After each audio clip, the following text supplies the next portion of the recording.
ধর্মকথা ৩৬৫-র আজকের পর্বে আপনাদের স্বাগত। আজকের কাহিনীর নাম রাজা বিভীষণ ও রামের রণনীতি। আজ আমরা এমন এক রণকৌশলের গভীরে প্রবেশ করতে চলেছি যা আক্ষরিক অর্থেই অসম্ভবকে সম্ভব করার এক অসামান্য উদাহরণ। চলুন সরাসরি মূল কাহিনীতে যাওয়া যাক। দেবতাদের বরে সুরক্ষিত এক মহাশক্তিশালী শত্রুকে ঠিক কিভাবে হারানো যায়। লঙ্কাপতি রাবণকে পরাস্ত করা কৌশলগত দিক থেকে প্রায় অসম্ভব একটা ব্যাপার, কারণ তিনি শুধু গায়ের জোরেই বলিয়ান নন, তার রয়েছে দেবতাদের দেওয়া অজস্র বর বা আশীর্বাদের দুর্ভেদ্য বর্ম। এই পরিস্থিতিতে শুধুমাত্র সাহস দিয়ে তো আর যুদ্ধে জেতা যায় না, তাই না? লঙ্কার ওই দুর্ভেদ্য প্রাচীর বাইরে থেকে ভাঙা কারোর পক্ষেই সম্ভব ছিল না, কিন্তু লঙ্কার ভেতরের সবচেয়ে গোপন রণকৌশলগুলো যদি ফাঁস হয়ে যায়। ঠিকই ধরেছেন, ভেতরের একজন মানুষের সাহায্য ছাড়া এই অসাধ্য সাধন একেবারেই অসম্ভব। এই একটা গোপন তথ্যই কিভাবে পুরো যুদ্ধের মোড় ঘুরিয়ে দিল, সেটাই আজকে সবচেয়ে বড় চমক। পরম ধর্মের সাথে যখন চরম অহংকারের মুখোমুখি সংঘর্ষ হয়, তখন ঠিক কী ঘটে? আসন্ন এই যুদ্ধ কেবল তরবারি আর তীরধনুকের লড়াই নয়, এটি সম্পূর্ণ বিপরীত দুটো মতাদর্শের এক ভয়ঙ্কর সংঘাত। রামের রণনীতি কিভাবে এই অসম্ভব লড়াইয়ের ময়দান প্রস্তুত করল, আসুন সেটাই ধাপে ধাপে দেখা যাক। বানর সেনার ভেতর তখন রীতিমতো কানাঘোষো চলছে। তারা বিভীষণকে নিয়ে সন্দেহান, অনেকেই তাকে শত্রু শিবিরের গুপ্তচর ভাবছে। ঠিক সেই মুহূর্তেই রাম হাত তুলে এক অভাবনীয় ঘোষণা করলেন।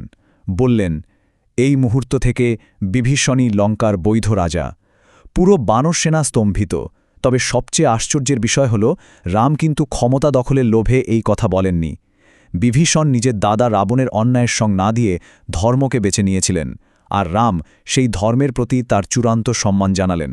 এরপরই তৈরি হল মূল যুদ্ধ পরিষদ।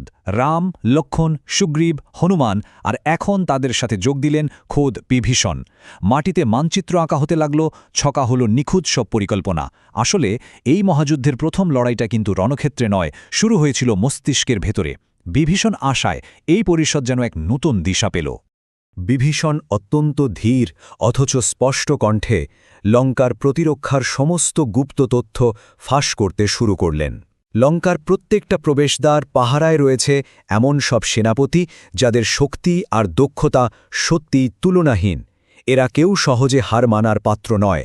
বানর সেনাকে ঠিক কাদের মুখোমুখি হতে হবে, বিভীষণ সেই সব দুর্ধর্ষ যোদ্ধাদের নাম একে একে প্রকাশ করলেন। রাবণের প্রসঙ্গ উঠতেই পরিবেশটা একদম থমথমে হয়ে গেল। বিভীষণের গলাতেও একটা গম্ভীর সুর।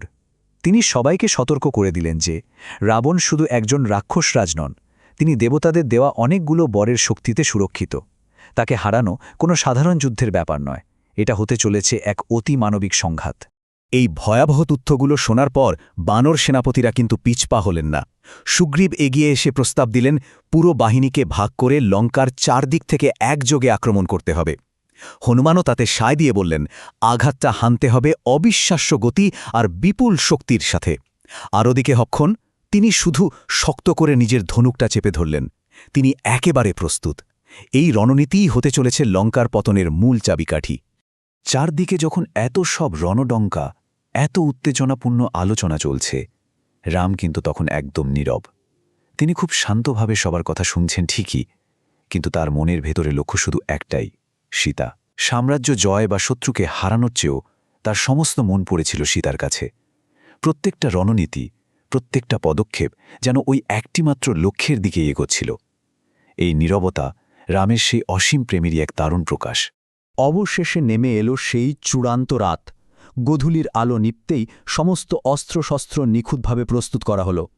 রাতের অন্ধকার যত বাড়তে লাগল, প্রতিটি সৈন্য নিজেদের হৃদয়কে আরও শক্ত, আরও স্থির করে তুলল, কারণ সবাই জানে আগামীকালের সকাল সবকিছু চিরতরে বদলে দিতে চলেছে।